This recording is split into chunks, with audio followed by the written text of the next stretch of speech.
Hello friends, আমার চ্যানেলে তোমাদের স্বাগত। আজকে আমি তোমাদের সামনে যে বিষয় নিয়ে এসেছি তা হলো West Bengal state university 2026 history major CC8 fifth semester rice of modern West tour suggestion নিয়ে, যা প্রত্যেকবারের মতোই 100% কমন হতে চলেছে।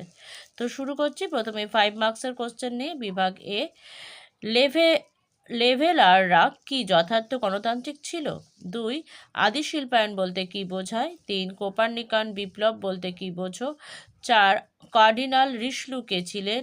5. বোস্টন টি পার্টি কি? 6. গৌরবময় বিপ্লব কতটা গৌরবময় ছিল? 7. ইংল্যান্ডে গৃহযুদ্ধের জন্য দায়ী কারণগুলি বিশ্লেষণ করো। 8. গ্যালিলিওকে কেন আধুনিক বিজ্ঞানের জনক বলা হয়? 9. মার্কেন্টাইলবাদ বলতে কি বোঝো? 10. আইজ্যাক নিউটন কিভাবে বিশ্ব সম্পর্কে আমাদের উপলব্ধিতে পরিবর্তন এনেছিলেন? এবার চলে আসলাম বিভাগ বি, মানে ব্রড কোশ্চেনে। 1. ইংরেজ বিপ্লবে পিউরিটান মতবাদের ভূমিকা আলোচনা করো। 2. মার্কেন্টালিজম পর্যায়ে উন্নীত হওয়ার বিষয়গুলির পর্যালোচনা করো।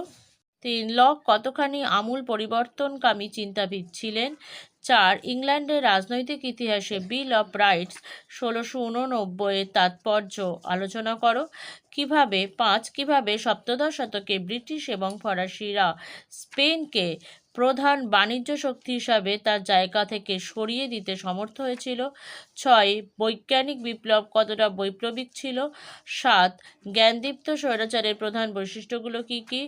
8. 1648 খ্রিস্টাব্দে ওয়েস্টফেলিয়ার চুক্তি কি জাতির সার্বভৌমত্বের আদর্শ প্রতিষ্ঠা করেছিল? 9. আমেরিকান বিপ্লবের কারণগুলো কী কী? অর্থনৈতিক ও রাজনৈতিক। 10. শিল্প বিপ্লবের পূর্বে ইউরোপের অর্থনৈতিক অবস্থা কী ছিল? তো বন্ধুরা, আজকের মতো ভিডিও আমি এখানেই শেষ করছি। নেক্সট ভিডিওর জন্য একটু ওয়েট করো। তোমরা যারা এখনও আমার চ্যানেল সাবস্ক্রাইব করোনি বা আমার চ্যানেলে যারা নতুন, তারা প্লিজ চ্যানেলটি সাবস্ক্রাইব করো আর সাবস্ক্রাইবের পাশে থাকা বেল আইকনটি ক্লিক করে অল বাটনটি ক্লিক করো। Thank you.